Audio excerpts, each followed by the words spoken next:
Welcome to Storycomic Presents, where we interview amazing storytellers and artists. This is episode 396. I'm your host, Barney Smith of Storycomic.com, and we're excited to have back with us the internationally renowned and award-winning Vermont children's fiction author, J.L. Durona. Hello, everybody. How's it going? Yes. It's going great, Barney. How are you? I'm doing well, and this is your third time on the show, which means you officially get... Time? It is. You officially get the moniker friend of the show. So you get a logo that you'll be able to put on all your books. We'll send you complimentary temporary tattoos that you can wear, all that kind of stuff.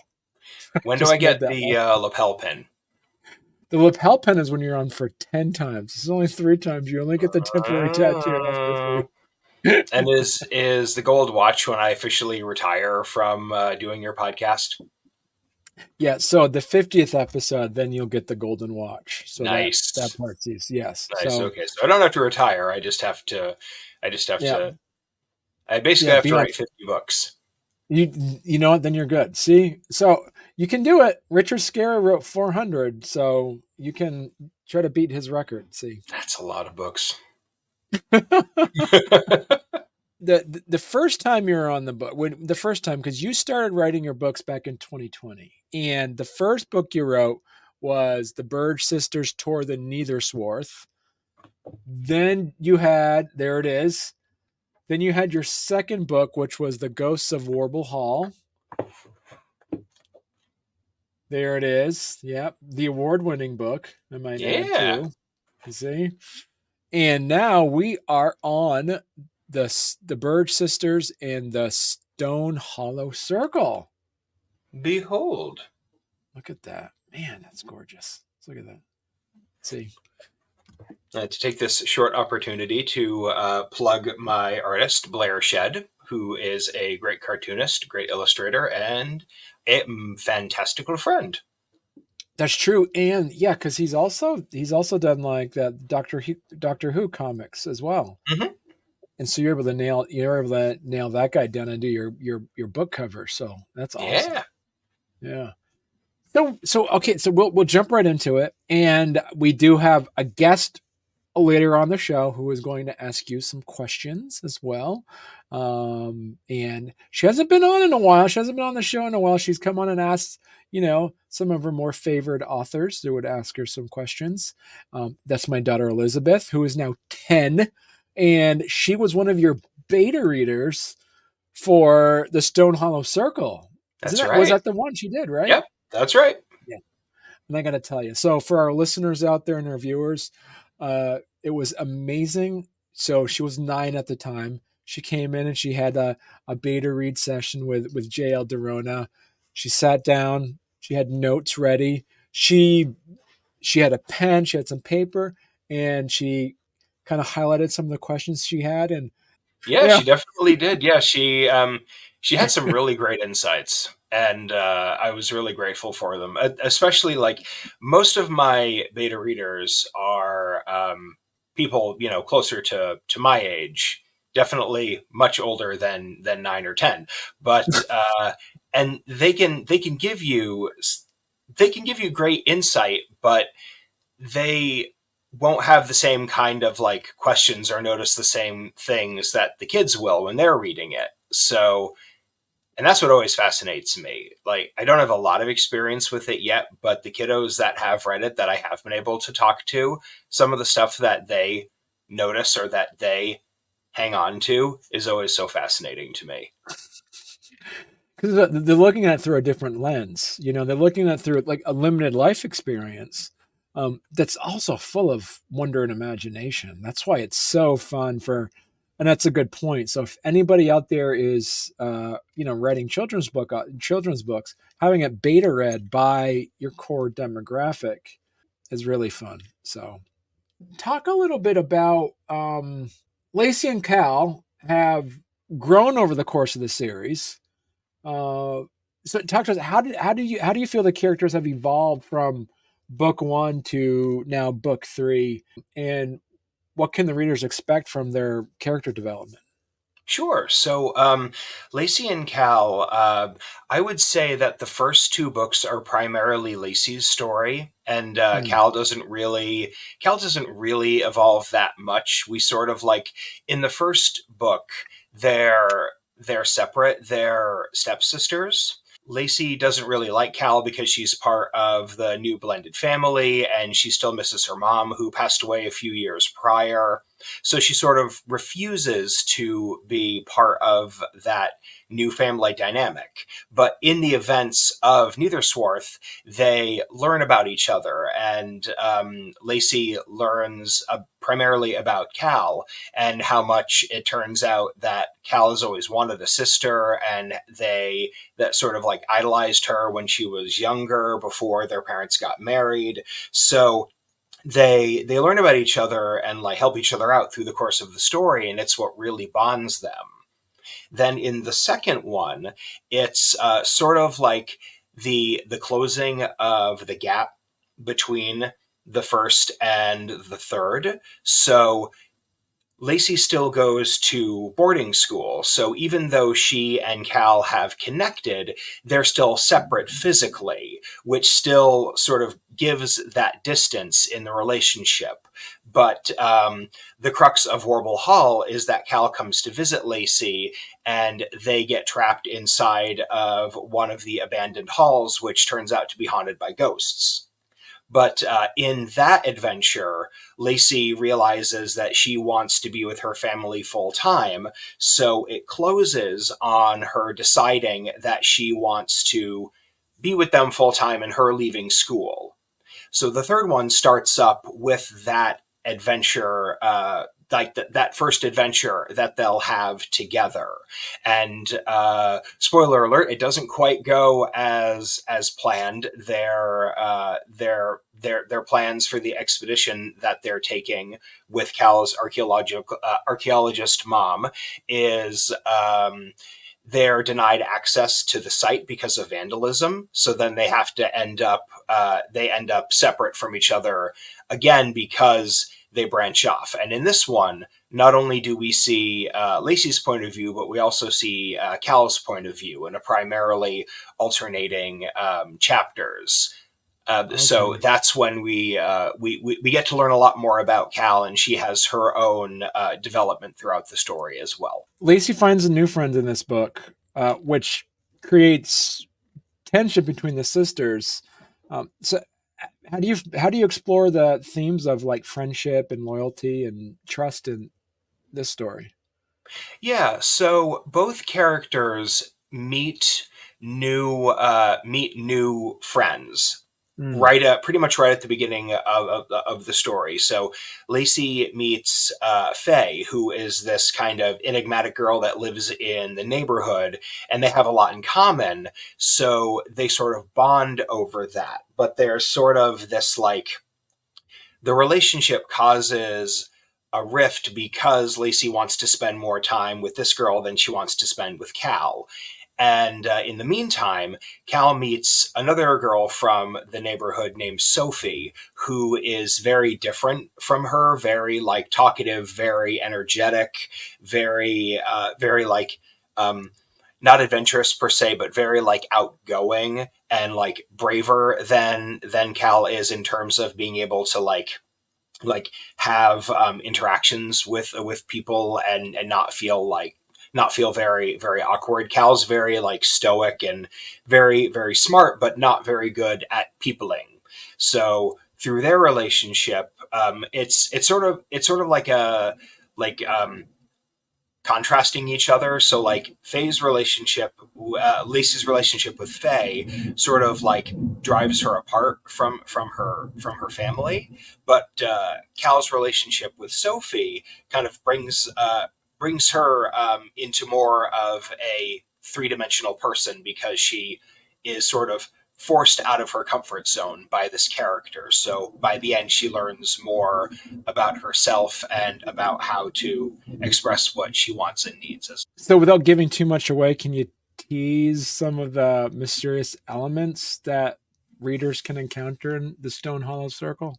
Oh yeah, absolutely. So the first night that they are in the new house, so the premise of this one is that her Cal's mom is an archaeologist. So they go and they study these standing stones that have mysteriously appeared in the woods near this small town called Stone Hollow. So, and that's what the circle is the circle of stones. They're denied access to the site, so the girls are pretty much left to their own devices. And almost immediately, Cal starts noticing that their neighbors are acting kind of fishy. There's weird lights that are coming from the basement. They keep really odd hours. They're digging up the ground in the middle of the night for no discernible reason. So Cal decides that she wants to investigate that. And in the course of that investigation, she's obviously treading somewhere that she doesn't necessarily belong. So she'll get into situations where maybe like bad guys kind of close in around her, and she has to figure out how to navigate both figuring out how to solve this mystery, but also keep herself safe from the dangers that treading into those dangerous places will inevitably place on her. Do people have to read the first two books in order to read this one? Technically, no. I would say, as the person who is selling the books, I definitely say that it is encouraged. And there is definitely some stuff from the previous books that is a lot, is much better served if you've read the previous ones. But I like to give the reader just enough information as to what happened previously so that you're not completely thrown into the story blind, but knowing, especially with this one, knowing what happened in the last two to lead up to how the family has connected would it would be a disservice if you read the third one without reading the previous two, but not impossible. Is there a meta plot building for this? Like, do all the stories are separate, or they all? Is there a link between as? Is there a link of a larger plot that's happening? So as of right now, the individual books have their own adventures that follow the Right. kids, but there is a chain that is forming.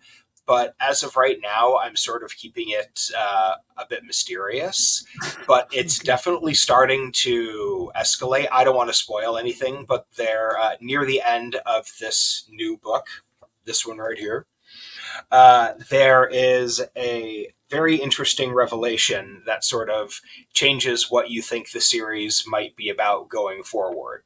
And Okay. if you read it and you see that, you sort of get the idea that yes, while the adventures in these first three stories are disparate, where like they may not have anything to do with each other in terms of like the villains or the locations, that there is something that is starting to build up that will connect them more. So the fourth one will definitely you'll want to know what happens in the previous ones in order to understand. But as of right now, you could enjoy them separately. So we're going to take a quick break, and when we get back, we're going to have my guest interviewer come in and ask you a couple questions. So stay tuned. Well, hey there. If you're enjoying our podcast, don't forget to subscribe on YouTube or leave us a 5-star review on your favorite podcast platform. Your support means the world to us and helps us keep this show going. We love hearing from you, so any feedback is welcome. Thank you for being a part of our podcast family and for all your support. It truly means a lot to us. Okay, so we are back, and so JL Durona, I have my guest interviewer here. Just gonna ask you a couple questions, and then we'll jump right back into other questions. So here you go. All right. So what are your questions you want to ask him? How long have you been a writer? How long have I been a writer? Well, I've been writing off and on since I was very little, but I didn't really start doing the whole like self-publishing and writing full books thing until around 2020. That's when I decided I wanted to try and do it full time. How many books have you made? I have written and published 3 so far, but I have finished a bunch of others that are not quite ready to be published yet. I want to go back and I want to fix them before I do that. But 3 officially published. So listen, so Elizabeth was one of your beta readers for this last book. That's right. Did you have a question specifically about the Stone Hollow Circle that you wanted to ask him that's not giving away any of the plot? Are there gonna be more adventures with the Stone Hollow Circle? They're not specifically with the Stone Hollow Circle specifically, but there will be more adventures with the characters that are in it. So I am planning the 4th book right now. And you definitely get to read it if you want to before it's ready. So you can give me some notes. Was that going to be your next question? Can I read it? Kind of. And also, what's the next book gonna be called? The next book is called Vicious Cycle. It is separate from my other stories, so it's a bunch of different characters, and it's about a girl who finds a bicycle in a dumpster, and when she fishes it out, it turns out it's evil. Okay. Are we gonna see the Berge sisters again?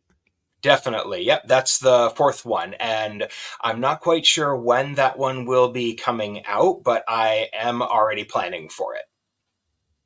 Okay. Cool. Thank you. Thank you. Thank you, Elizabeth. You are a great interviewer. Bye. Bye.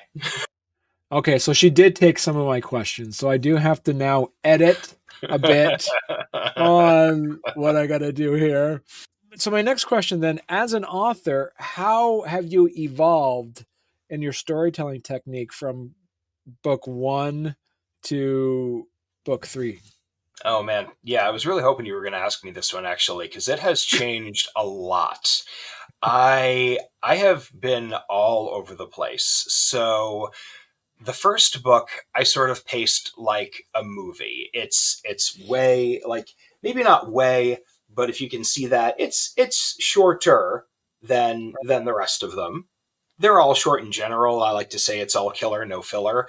But for that first one, I definitely thought of it more like a movie in my head. I sort of paced it out the way you would like a feature-length film, and I didn't really deviate from that too much. I sort of followed that hero's journey map, and I would say that I did that pretty much with the Ghosts of Warble Hall as well, but I did leave myself a little bit more room to be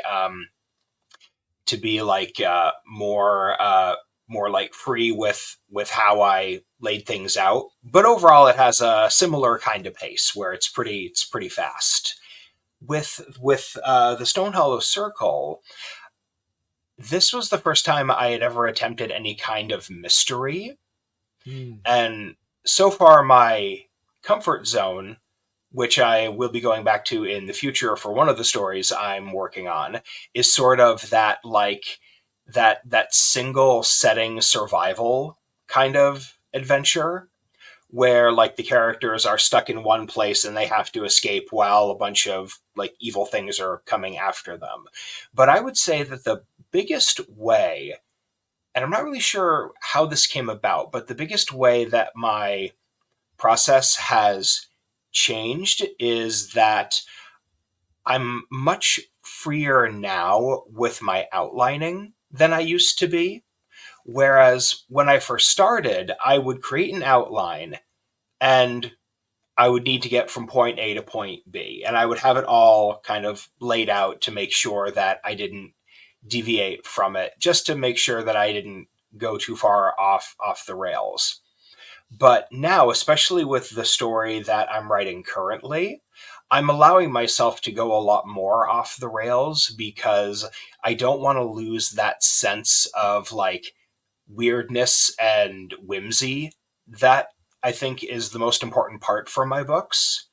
My wife always mentions so in the first book there's a tunnel that Lacey has to go down that's basically made of meat. So it looks like packaged ground beef, and little eyeballs pop out from in between, and they kind of like whisper at her. And it's that kind of weirdness that I don't want to lose.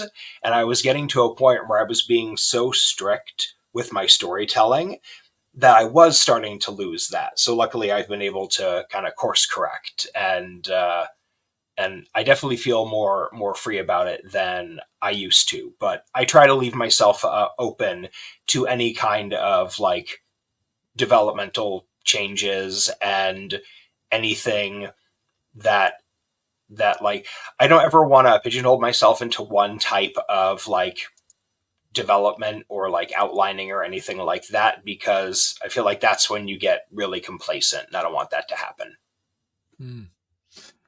So, and I think you mentioned in your previous interviews you've been on too, is talk about what are some of the authors or creators who have influenced your storytelling? Oh, sure. So, definitely chief among them. It's probably the most basic answer I could possibly give, but R.L. Stine of Goosebumps fame. Those are the books that got me into reading when I was a kid. I wasn't diagnosed with ADHD until I was in my 30s, so it was really hard to get me to do anything I didn't want to do when I was younger. So the Goosebump books really got me into reading, along not an inspiration necessarily, but like the Scary Stories to Tell in the Dark series. Those are some of my favorites when I was young. But I'm feeling like there's a lot more contemporaries that I'm connecting with now. So like Laura Sneff of the Clackety fame. Her books are really great. She's got a trilogy out for that series. Mary Downing Han, who's obviously been around for a really long while. I only just discovered her work, and I'm finding that I'm really connecting with that as well.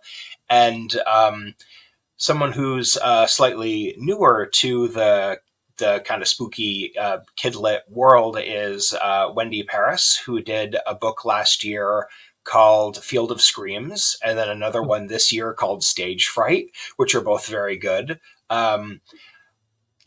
Just those would definitely be the ones I would cite primarily. As Elizabeth asked you, you do have some Berge sisters on the way, and you got Vicious Cycle, which sounds kind of like a middle grade version of Carrie, almost. Christine, but yes. Christine, yes.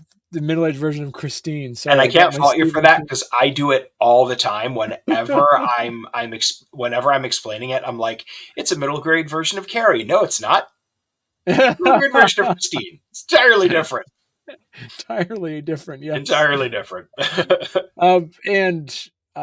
So listen. So looking at the you come on about every year around this time. You come on the show. So you're coming on again around Halloween next year? The next book I'm actually planning as a summer release, so that'll be out in June. I don't know the exact date yet, just because I haven't sat down to figure it out, but I am planning on it being a summer release because it takes place during summer. And I feel like since it's like a kids on bikes adventure, and I guess depending on who you ask, it could be considered historical fiction, which makes me feel incredibly old because it takes place in 1994, which just, I've definitely been feeling my age lately. Like Weezer's first album turned 30 this year, and I'm pretty sure some dust flecked off of me when I figured that out. But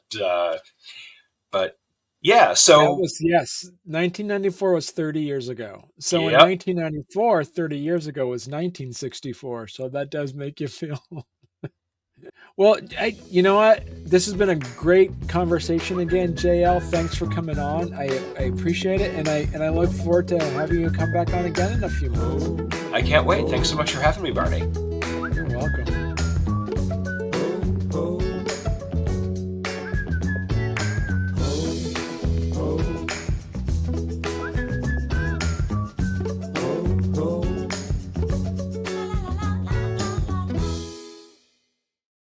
All right, so you'll have to stand here so he can see you. I'll have you ask the questions first, and I'll edit it in later. right? He can't see you because you got the microphone. Here, come here. I mean, I can see you a little bit. You're just you're just behind all the wires. Come over here. All right, here we go. All right. Hi, Elizabeth. How are you? Good. Good. All right, she's getting over a cold. You're gonna have to speak louder into the mic. Okay, speak right into here. Hi. Hi. That's perfect.